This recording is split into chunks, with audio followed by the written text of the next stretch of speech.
Many people save for retirement by making regular contributions, feeling confident that they've taken the necessary steps to secure their financial future, but not so fast. Contributing to your retirement savings is not enough. Hi, and welcome back to Stop Being Sold. My name is Michelle, and I'm here with Brian. And in this video, we're discussing why a set it and forget it strategy that many take with their retirement savings plans, just contributing and that's it, will not help you reach your retirement goals. And we're going to break down the 5 key factors that may unlock the true potential of your retirement savings. Yeah, Michelle, it's actually the investing part that's the crucial step that many people actually miss. Yeah. Humor me for a minute with this analogy. Saving for retirement is like building the foundation of your dream house. Each time you contribute money to your retirement account, it's like adding bricks to that foundation, slowly but steadily creating a strong base for your future. Now, imagine you stop after you built the walls. It might look good from the outside, but without a roof and interior, your house won't fully protect you and provide you the comfort that you actually need. Yeah. The same principle applies to retirement saving. Contributing money is essential, but if you stop there and don't invest your funds wisely, your financial future might be vulnerable to risk and uncertainties. So there are 5 reasons that you don't want to set it and forget it strategy when it comes to your retirement savings and why you should consider investing outside of your retirement funds as well. So let's get into that and let's go start with the first one. Yeah, the first one, big one, inflation. You hear us talk about it on the channel all the time. Right. Let's say you go out and max out your IRA at $6,000 for the next 30 years each year, but not invest it. You could have saved $180,000, right? That's Sure. a lot of money. Well, it is today, but not in 10, 20, 30 years from now. Yeah, it's not going to be worth crap, is it? Over time, the purchasing power of money decreases due to inflation, meaning that the same amount of money today will buy fewer goods and services in the future. So get this. $180,000, Michelle, in 1993 equals $380,000 today. Wow. At just a 2.5% inflation rate per year. Wow. This is why you need to invest in order to beat inflation annually.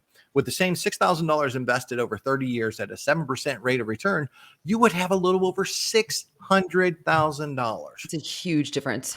And massive difference. And if your retirement savings are not invested in assets that outpace inflation, you will run the risk of losing purchasing power and struggling to maintain your standard of living during retirement. Well, speaking of investments that outpace inflation, let's talk about the growth of assets. Great topic. While saving accounts and low-risk investments offer minimum returns, they might not be enough to keep up with the pace of the rising cost of living and achieve your long-term financial goals. But if you, by divesting in, let's say, a diversified portfolio of stocks, bonds, and other assets, like even crypto, they can provide the opportunity for substantial growth, helping your retirement nest egg to flourish.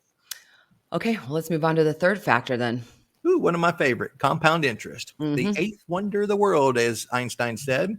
He who understands it earns it. He who doesn't pays it. It's that simple. Investing early and consistently allows you to take advantage of the magic of compound interest. Compound interest, Michelle, is when the interest you earn on your investments is reinvested, generating even more interest over time.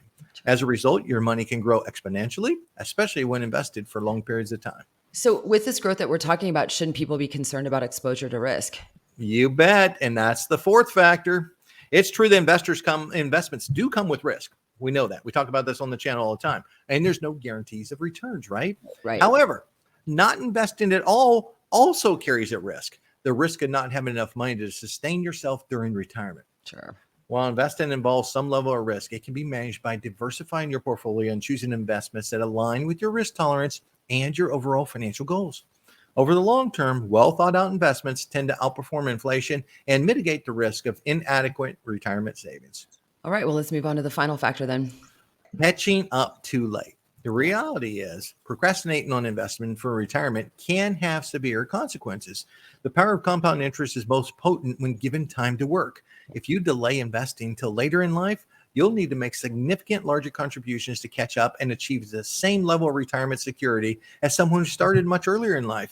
Also, if you're way behind, you're not beating inflation. You won't have the growth you need. And in order to catch up, you may expose yourself to a lot more risk. Yeah, absolutely. I mean, I've heard horror stories of that happening where people, okay, I've got to catch up, and they get too risky and way too risky and at the wrong time because you can't time this market. So absolutely. We can't time any market, really. Never. All right. We're going to drop a link to a reaction video we did on the Schwab Wealth Survey and why Brian and I think that $560,000 is not wealthy as most Americans think it is. So go check that out. It's in the link just below and also the pinned comment. And while you're at it, if you like the content of this video, hit that like button. Don't forget to subscribe. And if you have a comment, we'd love to hear it. Brian and I cannot give specific investment advice. Yeah, no. However, we do our best to answer your questions. And if you ever want to We see do. anything covered on this channel, leave us a comment below. All right. Well, thanks so much for this, Brian. And thanks to everyone who watched. Thanks, everyone. Have a great day.